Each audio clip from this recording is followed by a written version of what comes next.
श्री स्वामी समर्थ. नमस्कार सर्वांना. श्री स्वामी समर्थ कृपा या माझ्या मराठी यूट्यूब चॅनलवर सर्वांचं मनापासून खूप खूप स्वागत.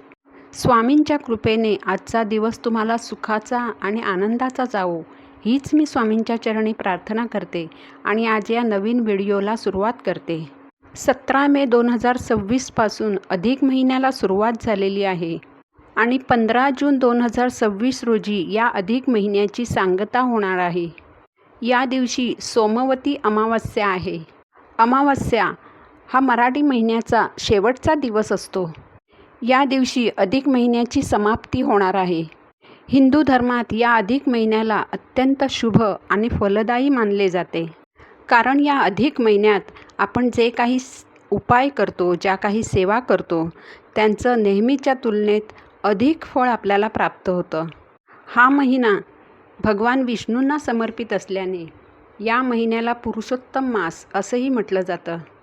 शास्त्रानुसार या अधिक महिन्यात 33 कोटी देवतांचे अधिष्ठान असते. त्यामुळे या महिन्यात 33 या संख्येला अधिक महत्त्व आहे. ज्यामुळे दानधर्म करताना देखील 33 या संख्येला प्राधान्य दिले जाते. जसे की 33 दिवे दान करणे, 33 प्रदक्षिणा घालणे, 33 अनारसे, 33 फळे किंवा 33 वस्तूंचं दान करण्याची परंपरा आहे. आजच्या व्हिडिओमध्ये मी तुम्हाला 33 या संख्येशी संबंधित असलेला एक अतिशय प्रभावी असा उपाय सांगणार आहे. तर हा अधिक महिना संपण्यापूर्वी म्हणजेच 15 जूनपूर्वी आपल्याला तुळशीसमोर हा उपाय करायचा आहे. ज्यामुळे पुढील 33 वर्ष घरामध्ये धनधान्य, पैसा अडका, संपत्तीची कमी होणार नाही. अगदी तुमचा शत्रूसुद्धा तुम्हाला शरण येईल. तर यासाठी आपल्याला तुळशीसमोर कोणता उपाय करायचा आहे, कसा करायचा आहे, याबाबतची संपूर्ण माहिती मी तुम्हाला आता सांगणार आहे.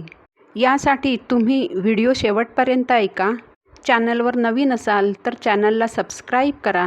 यासारखे नवनवीन व्हिडिओ पाहण्यासाठी बेल आयकॉनला देखील प्रेस करा.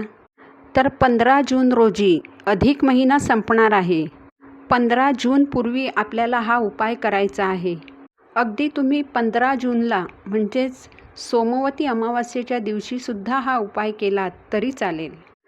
कारण हा उपाय आपण अधिक महिन्यात म्हणजेच 3 वर्षात एकदाच करू शकतो. आणि हा उपाय केल्यामुळे तुम्हाला अधिक महिन्याचं संपूर्ण फळ प्राप्त होणार आहे. हा उपाय केल्यामुळे साक्षात भगवान विष्णूंचा आशीर्वाद तुम्हाला प्राप्त होतो. विष्णू पूजेमध्ये तुळशीला अनन्यसाधारण असं महत्त्व आहे. विष्णूंची पूजा तुळशीपत्राशिवाय पूर्ण होत नाही. म्हणूनच तुळशीला विष्णुप्रिया असंही म्हटलं जातं. तर या अधिक महिन्यात भगवान विष्णूंसोबत जर आपण तुळशीची पूजा केली तर आपल्याला भगवान विष्णू आणि तुळशी मातेचे कृपाशीर्वाद तर लाभतातच. त्याचबरोबर माता लक्ष्मीची सुद्धा आपल्यावर कृपा होते. कारण तुळशीला देवी लक्ष्मीचे रूप मानले जाते. त्यामुळे या अधिक महिन्यात तुळशीची पूजा केल्याने, तुळशीसमोर दिवा लावल्याने घरामध्ये सुखसमृद्धी नांदते आणि लक्ष्मी प्राप्तीचे योग देखील जुळून येतात. हा उपाय इतका प्रभावी आहे की हा उपाय केल्यामुळे तुम्हाला तुमच्या आर्थिक अडचणीतून बाहेर पडण्याचा मार्ग तर सापडतोच. त्याचबरोबर तुमचे जे हितशत्रू असतील त्यांचा त्रास देखील कमी होतो. आता हा उपाय आपल्याला तुळशीसमोर संध्याकाळी करायचा आहे. त्यापूर्वी आपल्याला तुळशीला जल अर्पण करायचं आहे. परंतु संध्याकाळी आपण तुळशीला जल अर्पण करत नाही. तसंच संध्याकाळी आपण तुळशीला स्पर्श देखील करत नाही. त्यामुळे ज्या दिवशी तुम्ही हा उपाय करणार असाल त्या दिवशी सकाळी उठल्यावर स्नान वगैरे उरकून देवघरातील देवांची पूजा करून घ्यायची आहे. देवघरामध्ये भगवान विष्णूंचा फोटो असेल, मूर्ती असेल, बाळकृष्णांची मूर्ती असेल तर तिथे तुम्हाला तुळशीपत्र अर्पण करायचं आहे. माता लक्ष्मीची मूर्ती असेल तर तिला लाल फूल अर्पण करायचं आहे. धूप, दीप, अगरबत्ती लावायची, नैवेद्य अर्पण करायचा. त्यानंतर तुम्हाला एक तांब्याभर जल घ्यायचं आहे.